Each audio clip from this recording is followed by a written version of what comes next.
students, welcome back to the video series of Python programming. I am your instructor Shweta Yagnik, and today we are going to understand tuple data structure of Python. So the topic that we are going to cover today are first introduction to tuple, and then we are going to see different operations and functions that can be done on tuple. So without wasting much time, let's begin. So the tuple is an ordered sequence of items where each item is identified by an index. We place each element inside a round bracket separated by commas. Okay, in order to extract the element, we refer indexing, same as we used to do in list. So similar to list, we can have any number of items and all can be of different types. So here for our reference, we are having example of tuple where X is a tuple having 3 elements inside. One is of integer type, second is of a string, and third is again an integer. So it's a mixture, right? And in order to extract any element, we will use indexing, similar to list. In second example, we are having a single element tuple, and last example, which is EMP, employee tuple, are having a nested tuple inside the tuple. Okay, so now we are going to see practically how to define a tuple and how to extract elements from a tuple. Now in a command prompt, we are going to declare a tuple, rather empty tuple. So here we are having variable X, and I am going to use tuple and empty bracket. So this is how we can declare empty tuple. Okay, if we want, we can check the type of tuple X this way. So it is saying that this is a tuple. The another way of declaring empty tuple is Y. Suppose let's have a different tuple, that is Y, and we are assigning empty round brackets. Okay, so let's check the type of Y. Yes, it is also a tuple. So now if we want to declare a tuple with some elements initialized, so 1 or rather 4, 5 and 6. Okay, let us print it. So it is having a tuple with elements 4, 5 and 6. Now if I want to extract specific element, I can use indexing. So if I specify 1, it will extract the second element. Similarly, if I want, I can use the negative indexing in order to extract the element, similar to list. So this will extract the last element of the tuple, that is the 6th. Okay, now if I want to declare a tuple with single element, okay,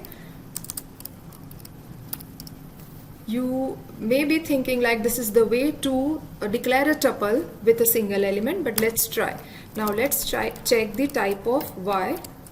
So surprisingly, it is showing me integer, not a tuple. What is the reason?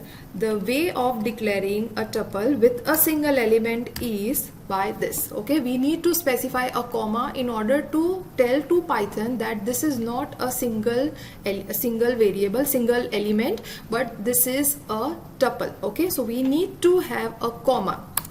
Now let's check the type again of Y. So now it is showing tuple. It's not integer, but now it is a tuple. So just remember this. In order to declare a tuple with single element, we need to specify in a round bracket that element and then a comma. Okay, this is weird, so you need to just remember it. Now if I want to declare a tuple with heterogeneous item which contains integer, float, string, maybe nested tuple and list, etc. So let us understand this by an example. So here we are having 1, 2, 3, these are elements, and yes, I can use the tuple itself, that is X. Then I can use some string as well. So let us see what are the elements of the tuple, that is TUP, what we have declared.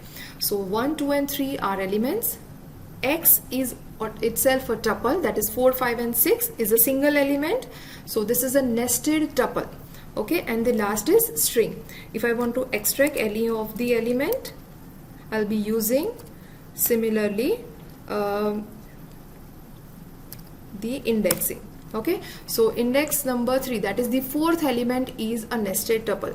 But if I want to extract a specific element of a nested tuple, I'll be using 2 index. Okay, so if I want to extract the first element of nested tuple, I'll be using 0 as an index.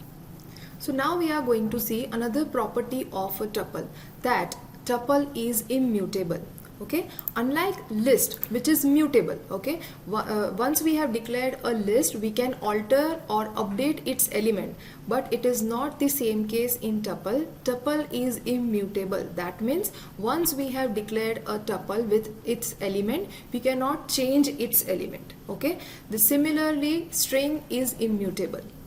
So these are the examples where we can see that the list X having values 9, 8 and 7, and if we want to alter the third element, that is index number 2, we can change it. In a second example, a string is there A, B and C. If we want to alter the third element, that is index number 2 with D, we cannot change it, and Python will give us a traceback error. Similarly, in case of tuple, the error we are getting is a traceback. If we attempt to alter any of the element in this example, it will give me a traceback error. So the advantage of this immutable nature of the tuple is a performance, where it is a really easy and performance boost if we use tuple in order to iterate. The another example where we can use tuple is a scenario where we don't want to alter any of the data. So as the line suggests, if we require data that doesn't change, then implementing it as a tuple will guarantee that it remains write protected. So this is the advantage or application of a tuple. Now we will see different tuple operators and function. First operator that we are going to see is assignment operator. Okay, in example we can see that x and y is a tuple where x and y are variables, and on right hand side of assignment variable we are having values, that is 4, that is integer, and the next value is a string. So it will do a tuple assignment. Okay, so x will be assigned value 4 and y will be assigned a string, that is Python, and when we print the value of y, it will give the assigned value. So this is equal to a multiple assignment. We are going to see shortly how to do that. Next operator is a range slicing, the similar which we have explored in list. Concatenation, if we want to concat 2 tuples, we can use plus. Repetition operator, that is star, if we want to repeat the value of tuple, we can use this star. And lastly we are going to see the membership operator, that is in and not in. So now let us understand practically how to use these operators with tuple. So here we are having one tuple called student with 3 elements. First is roll number, second is name, and last is marks. We are also defining other tuple, that is fees, and with single element, and I hope you remember how to define a single element tuple with comma. So these are 2 tuples we are having, and if we want to use assignment operator, we'll use it like this. So first is roll number and second is name, and on right hand side we will use a tuple that is already defined, student. Okay, let us see. Okay, I have made some mistake. Yeah, so this is where Python tells us on right hand side 3 elements are there, and on left hand side we are having just 2 elements, okay, which is not proper. So here we need to use 3 variables inside tuple or in left hand side. So here I'll be using marks. Okay, so this is now Python is okay with us. So now let us print the value of R number, that is 1, name and marks. So this single statement, okay, tuple assignment, saves our 3 assignment separate operators. So if your tuple is having n number of values, and using single tuple assignment you can assign all the individual elements to respective variables. Now secondly we are going to see range variable. So I'll be using r number and name equal to student, and I'll be using 0 to 2. That means starting index is 0 and the last element that I want to extract is a name, that is first element and second element, but I don't want to extract the third element. So the end index will not be used by range in order to extract the elements. So let us understand r number, or rather I'll be using some different variable, r and name equal to student and same 0 to 2, so that we can understand whether r and number have been assigned the proper values or not. So r is having value 1 and n variable will be having value string, that is second element. Okay, so this is how range slicing will be used. The second operation that we are going to do is concatenation. So if I want to concat two tuples together, I will be using plus sign, plus operator. So our first tuple is student and our second tuple is fees. So let us concatenate that. Student plus fees. Okay, so this is the concatenated tuple, but please keep this thing in mind that either of the tuple, that is student or fees, will not be altered. If we print the values of student, it will be same, and fees, it will be same, because tuple is immutable. The concatenation operator will concatenate two tuples and will return us the new tuple. Now next operator that we are going to see is a repetition operator with star. So fees and 2 times. Okay, so it has repeated the elements twice. Again the original tuple will remain same, it is immutable. Now the second operation that we are going to explore here is a membership operator. So if I want to check whether one in student, it is going to give me true because one is a member of the tuple. Now secondly, if I want to see 3 not in student, it is going to give me true because 3 is not part of the student. Okay, so these are the operators that we have studied. Now we are going to see different functions that can be used along with tuple. So these are some of the functions that are supported by tuples. First is length, that will return, this function will return the length of the tuple. Secondly, minimum, that will return the minimum element from the tuple. Maximum will return the maximum element of the tuple. Then we are going to see index of the specified element. Okay, it will return the index of the element where it will match first.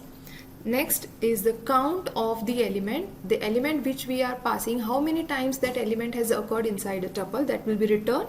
And lastly we are going to see sorted function that will return a new ascending sorted list. Here just mark that it will return a list, not a tuple. So if we want a tuple, we need to typecast it. So let us see practically how to use this function. So let us define over here one tuple, tup 1, and have some elements into it, 4, 5, 1, 2, 3. Okay, these are the elements I'm having. So first function that we are going to see is len function. So len of tuple 1, it will return 6 because we are having 6 elements inside a tuple. Now let us understand minimum value of tuple, that is 0. Similarly max is 5. Now we are going to see the index of tuple dot index. Which index we want? I want index of element number 1. So it is going to give me 2 because one number element at index 2. Now we are going to see the count of the element, that is tuple 1 dot count, how many times that element has occurred. So say 1, so it has occurred only one time. Here we have not seen the we have not taken the tuple which is having elements multiple times. So let us alter it little bit, and we are defining one more tuple called 2, and I am deliberately repeating element number 4 2 3 times. Okay, so yes, so now if I use again tuple 2 dot index of 4, now what do you think, which index will be returned? Because number 4 has occurred at many points. It has occurred at 0th index, then 1 2 3 4 5, and also at 6th index, but it will return the index of first match, so it is going to give me 4. Now if I want tuple 2 dot count the number of times 4 has occurred, it is going to give me 4 because 4 element has occurred 4 times. Now I'll be using sorted function, tuple 2 dot sorted. Okay, and yes, sorry, I need to use sorted and tuple 2 because this tuple I want to sort. So now it has returned a list with a sorted element. Okay, but now if I want a tuple itself, I do not want list, so I need to do a typecasting before returning. So here I'll be using tuple, and then I'll be using this function. So now it will return me a tuple. Okay, now do you think the original tuple has changed? Let us verify.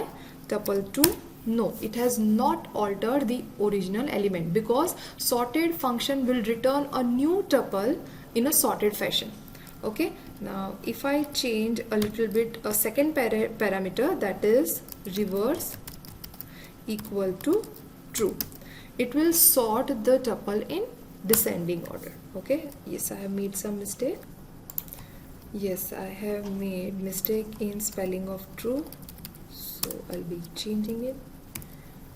So now yes, it has sorted in descending order. So that's it for this session. We have seen how to declare a tuple and how to declare a tuple with single element. We have also seen how to extract elements of a tuple. We have explored that tuple is immutable. That means once we have declared a tuple, we cannot change it. We have also seen different operators and functions of a tuple. I hope this session is useful for you. See you in the next session. Till then, keep learning.